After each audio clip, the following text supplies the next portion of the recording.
Tarot Thursdays. We're going to be pulling a card for all of the signs every Thursday, and the theme is going to change week to week based on timely events and different topical things that are happening. And so for this Thursday, we have the full moon, June 2021. So I'm going to be pulling a card for each of the astrological signs. So that is what you can focus on during this full moon. The energy of a full moon will happen a little bit before it reaches its fullness and a little bit afterwards, so it will kind of trickle into the weekend as well. So for each tarot pull, I'm going to be pulling a general advice card, and this is my guides instructing what is the core theme of the event or the things that are going on. Sometimes I might pull more than one, like a past, present, and future spread. And I'm also going to be pulling a card for each sign. So this is targeted advice from my guides about what each sign can focus on as they go through this event. Let's get started. So the general advice card for this full moon is happiness. You might think, gosh, that's funny. How do I need to be given advice on being happy, right? You'd think that's something that we all want and that we shouldn't need to find assistance on being able to enjoy ourselves. But on the contrary, I think it's one of the last things that we remember how to do. We know how to work, we know how to work out, we know how to take care of things at home or take care of other people, or work on our personal development, or try to self-optimize and become better in one area or another. But one of the things that adults tend to forget how to do is play. So this is something that I've been recently aware of in myself as well. I can devote my energy to apply myself to a project, to something that is practical or efficient, or even that's something that benefits someone else. But I was lacking skill in simply knowing how to be leisurely. When you have a child, when you have a dog, an animal, you play with them. I have mine right here. You know, when it comes to her, I know that it's important that she plays, and I make an effort to do that. But when it comes to myself, what do I do for play? And, you know, eating and drinking and having a dinner party, that is socializing, that's connecting, that is really nice, but it is not essentially play. I think that it's great if plays can use our bodies, our creativity, you know, just it gets the energy moving in ourselves in some kind of way. And you can usually tell because it's not too cerebral, it's not mental, you're not in your ego or in your vanity. You're kind of outside of yourself, even though you're very much rooted in your experience of what you're doing. So it can be a bike ride, throwing around a ball, you know, kind of a board game or a word game with friends, playing cards, you know, painting something in the house if that's what you think is fun. But we do need to learn how to enjoy ourselves again. And I think a lot of health issues would be put into place if we could remember how to do that. So this card is ruled by Jupiter in Pisces, and Jupiter is the planet of expansion and optimism and faith, and things are going to work out, and I don't need to control everything in order to get a good result. And Pisces also goes with the flow. You know, it's the sign of the oceanic, right? The expanse. So it's that which is fluid and doesn't need to control the outcome of events. For example, my dog is licking my leg right now. As a Pisces, having faith and optimism in Jupiter and not needing to control how things happen, I don't need to stop her from licking. I can just keep flowing. So how do we learn to let go of outcomes and enjoy the process? Well, this is the question of this full moon. And can you enjoy something just for the sake of doing it rather than the utility or the eventual purpose or the outcome or the efficiency it may provide? Let's have a less utilitarian approach to things in these few days, and on the contrary, realize the serious importance of play and of joy. So the card for Aries is the Star. Now, Aries are good at being passionate. Their fire in their belly prompts them to have motivation, ambition. They're quite efficient at just doing and not overthinking. And they also are very desiring. So that's a wonderful intensity. That is the drive behind life. You know, if there was no desire, we wouldn't procreate, we wouldn't create more living beings. But we are more than animal. And I mean, I love animals. They are, you know, amazing in and of themselves, but they do not have the same relationship with their divinity, as far as we know. So what it is to be human, it means that we have some kind of connection with the notion of spirit, of the divine. You know, where does our creativity come from? A lot of people, when they create, they feel that they are channeling in some way. And the star is very focused on what messages she is receiving here from the celestial realm. So the advice to you, figure out where your channel is. What is your channel to something that is beyond what is simply conscious and immediately in front of you? So beyond the tangible, beyond the conscious mind, beyond the material, do you have a relationship to something that you call divine? Maybe it comes when you're being creative. Maybe it comes when you're in nature. Maybe you have some kind of prayer or meditation practice. Maybe you don't, and you should develop one. So during this full moon, please find some way to connect to a divine channel as you define it. So the card for Taurus is the Virtue card. Now this is the Three of Wands in this deck, and you know, Wands is the suit of fire, and we traditionally think of fire as something unruly, a little bit scary and uncontrollable. And it's the same thing when we're talking about someone's fiery personality. You know, we see them as maybe driven by lust or greed or ambition or being hot-headed and angry.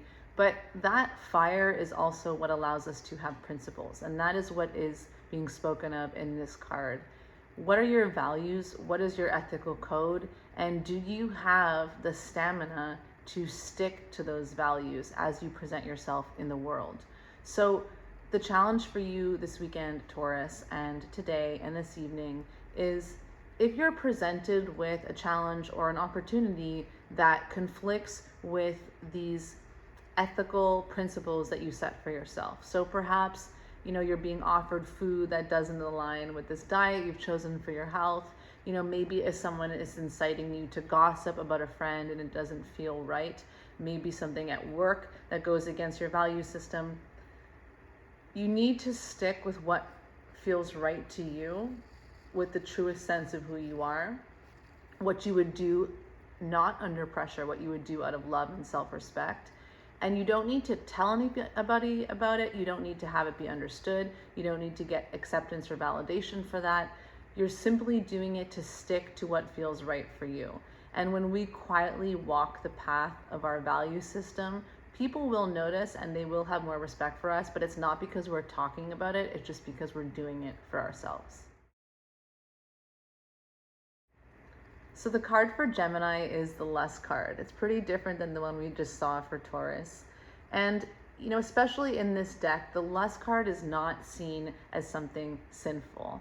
We just have that Judeo-Christian interpretation of it, and from, you know, other religions as well, where we see our desire and our flirtatiousness or our seduction as something scary that needs to be managed before it gets out of control and wreaks havoc.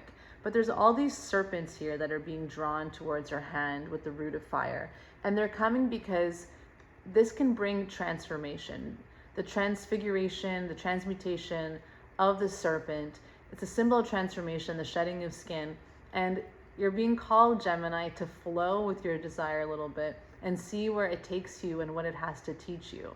Because maybe you've been trying to guide yourself a little bit from a rational perspective, denying a little bit the truth of the body. And Geminis have a tendency to want to fit in and stick with their local culture, what is trendy. They want to be accepted by the group and their friends and families and those that are close to us, like neighbors and siblings. But you do have to go to the beat of your own drum and block out the noise of these moral dictates and these traditions that tell you how you need to act and how you need to behave, and allow that kind of inner flamenco dancer, that little spicy part of you to express itself and take a little bit of healthy risks, be a little bit risque. So for Cancer, we have the Two of Cups, which is here the love card.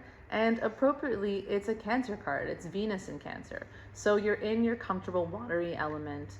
And this is also appropriately the number 2 for love, right? We see the 2 cups overflowing. And we always see love in terms of this kind of duality, masculine and feminine energy, myself and the other. But the myself is very important in that arrangement. And so if you're looking to magnetize the love in your life, you have to first give yourself what you're seeking out, and then you will be receptive to more of it.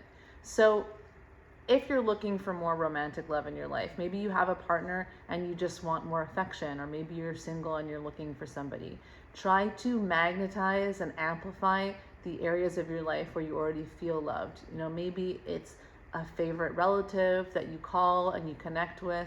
Maybe it's just friends that make you feel really accepted and seen. Maybe it's doing activities for yourself, like taking a bath with a book, or just, massaging some cream into your legs at the end of the day. Something that gives you that feeling of love and intimacy and tenderness, and that will bleed out into your life. So throughout this full moon, if you're tuned in to treating yourself the way you would want a loved one to be treating you, you will magnetize more of the same. Like attracts like. So be the love that you're seeking out. So pretty appropriately for Leo, we have the Ace of Wands. And this is the root of fire. So Wands is the fire suit, and this is the element of fire at its most intense, at its base energy.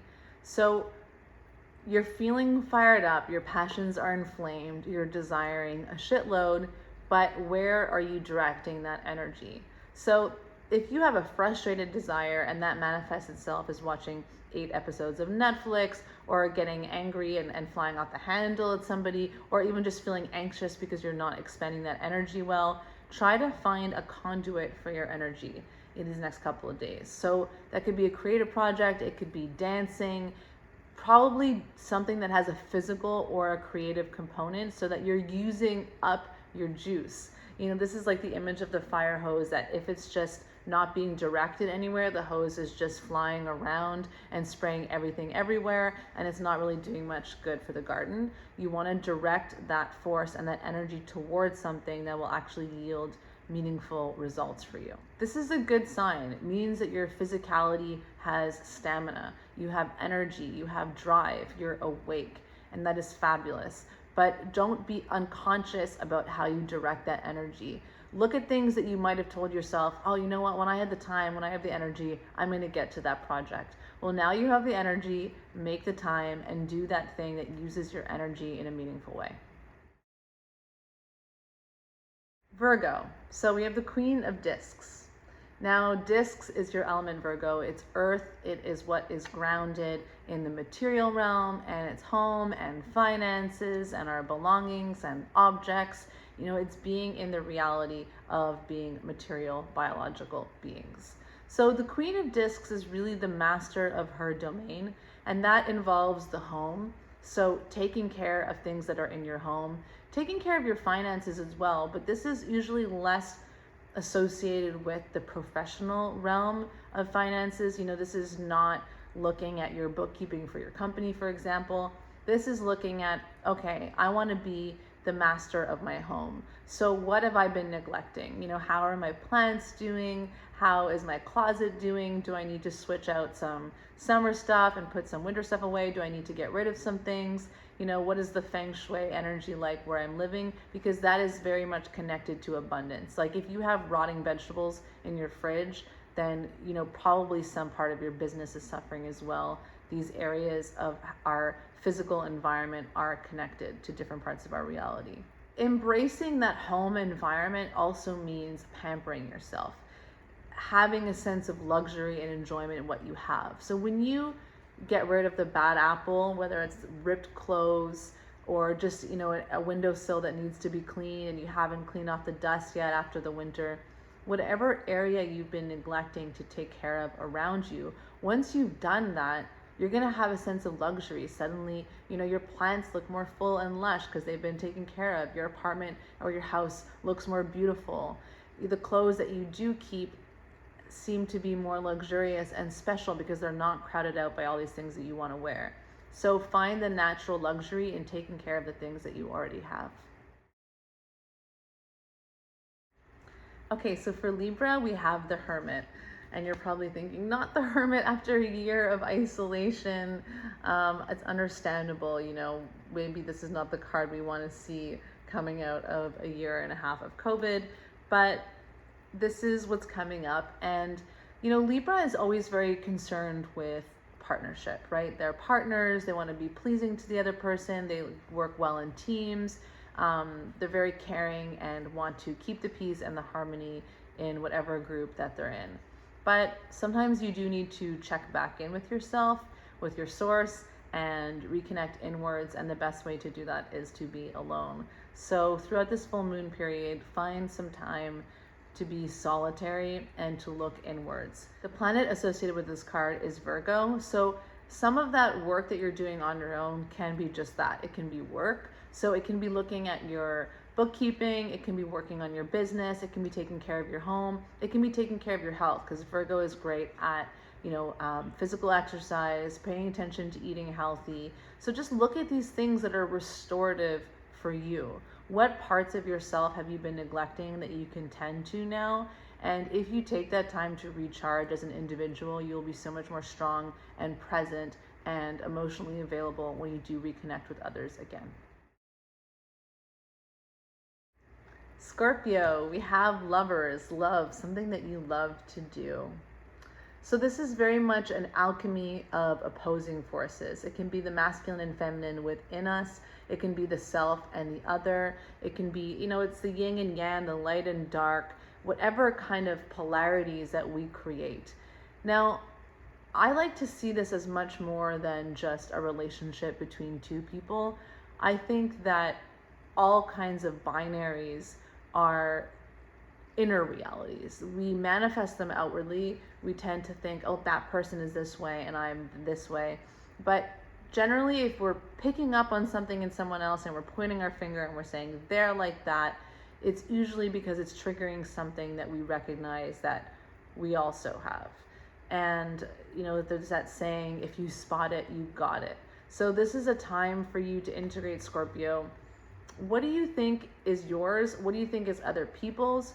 Maybe there's a situation in your life where you're saying, how could they have these traits? How can they have these qualities? How can they be acting this way? I would never do that. I challenge you to look at yourself and say to yourself, well, maybe I do that sometimes. What is the way that I exhibit that behavior?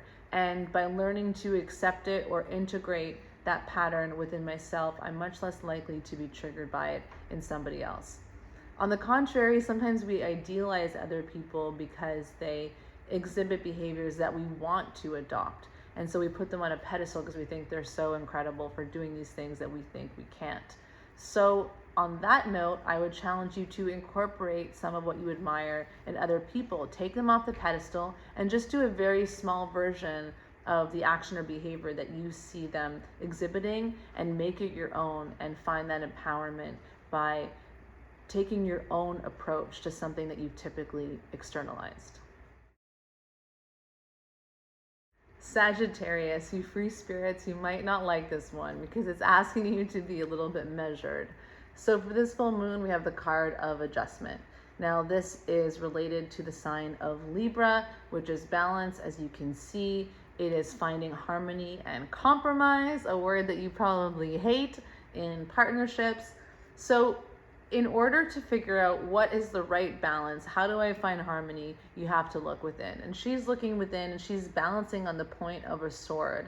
That is how fine that balance is. And if you've ever tried to do a balancing pose in yoga, you realize you have to fix your gaze at somewhere on the floor. It's actually really hard to do it with our eyes closed and we're just like la la la, not paying attention to anything. We can't really balance very easily. So you're fixing your gaze on a certain point. You're finding an area of focus. And this is a time for you to look at okay, where do I need to make an adjustment in my life? Where are things out of balance? And that comes with a certain kind of quiet and reflection. You know, if you do meditation, that would be ideal. It can be through journaling. It could even be asking someone for advice, because Libra is so great in partnership. So if you have a group of friends or a colleague or a partner that you can say, hey, you know, where do you think that I need to step in line a little bit? Where have I kind of gone off track? Getting that honest feedback will allow you to have perspective and question yourself in a productive way. This is not open-end questioning. It's not just throwing yourself into confusion and doubt. It's looking at a certain area in your life that you'd like to work on and asking yourself, where can I make honest, tangible adjustments here, even if it's a very small shift in a pattern or behavior or an action that I can take to bring things back into order. Capricorn, we have the completion card. So this is the Four of Wands, and it is Venus in Aries. So this is the fire suit, and it does take a little bit of drive to bring something to completion. It also takes, you know, that kind of fire in your belly to start something. We require a lot of energy to get things going. And then, you know, we get caught in the momentum and it feels great and it feels exciting. And then as we're approaching the finish line, sometimes we can lose a little bit of steam and we're no longer really as motivated as we were when we started whatever the project was. So you need to look back into yourself and find that Venus energy and find that Aries energy of, why do I love what I'm doing? What do I love about this project that I've set out on, this goal that I've set out for myself? What was the original passion and drive for me in making this happen? And reconnect with that vision that will then give you that Aries ability to execute and take action. You're so close to the completion phase. You know, this could be a relationship as well that you've been meaning to maybe end and rupture, or maybe you just need to have a conversation with someone to get some closure on an issue. But you really need to consider that if it's a loose end that you've been kind of ignoring and you know that it's time to tie up that bow, then don't wait any longer. It's right for it right now. So for Aquarius, we have the Universe card. Now, like the previous card, this has to do with themes of completion. This is not just a short-term project that's coming to an end. It's actually a cycle in your life that wants to find resolution. Sometimes we put off ending things because we're afraid of how we might feel when we're no longer striving towards a goal or an end. So the example that comes to mind is a lot of artists that I know get depressed after they finish an exhibition and they have a vernissage, and that whole period of creation and striving towards something, it comes to an end and there's this emptiness that is settling in and makes you wonder, what now? What am I going to do with my energy? Did I feel the way I hoped I would feel when I accomplished this goal? So sometimes we're afraid of not being as happy as we thought we would when we reach our goal and achieve it. But this card tells you that the transformation that will result from that conclusion is one that will be very rewarding. And that is because that serpent that represents the transmutation that's in her dance with destiny in that cycle, that is being driven by the insight provided by the Eye of Horus. And the Eye of Horus is like the third eye. It is a guiding light and wisdom that comes from your intuition that is telling you that you're not just changing for the sake of progress, arbitrary progress. It's really a chapter in your life, a part of your becoming, something that you've been there, done that, you learned the lesson when you needed to, and now it's time for a different lesson for you. So the new thing that you're meant for, that you're approaching, it's already on the horizon, it's already calling you. It's really a matter of trusting that you just have to make space for that new thing that wants to come in, and chances are there's already a momentum that's pulling you towards this conclusion that's going to be bringing you to the end of whatever you've started or whatever's been underway for a long time. And you don't have to do very much to bring it to conclusion. You just have to take that last leap of faith and tie up any loose ends and any little unfinished business so that you can make space for this new phase of your life that wants to come in. So through this full moon, be bold in surrendering and jumping into the unknown of this next chapter, and just figure out what those little details that are remaining to be wrapped up, what they are, and how you can get them off of your plate. And the final card that we have for Pisces is the Star card. And it's so funny because this is how we started this video.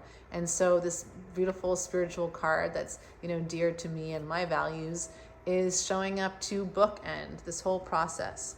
So the Star card is really about divine communication. And this is something that, as Pisces, as I am, a sun sign in Pisces, we know about this. I mean, we are the sign of leaps of faith and trust and divine surrender and communicating with that which is unseen and spirit and being guided by the divine and all of that. Because we have more faith and optimism and trust, we will be tested more sometimes because we need to double down on that commitment. And so this is, typical of someone that will just get by with the skin of their teeth. Maybe things look like they're not going to come together for something you've been trying to make happen until the last moment. And life will give us these opportunities to let go of our schedules, our plans, of how we think and when we think certain things are meant to be accomplished. What we need to look at is evidence that we are being taken care of, that there is a divine presence in our lives. When we find that money we need just on time, when we have, great things to eat and people to connect with and a home and a roof over our heads, these things all come from beyond our control.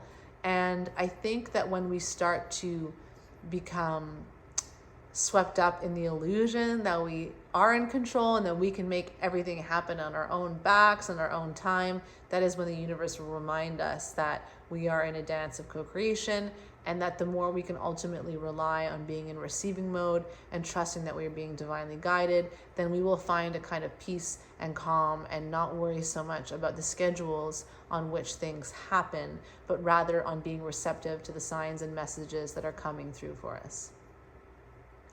So thank you so much. I really appreciate you tuning in. Please subscribe to get more updates on new videos. And if you'd like to hear about any specific topics, let me know in the comments what things are interesting to you. I will be doing tarot card pulls every Thursday, and I'm definitely open to any topics that you might want to cover.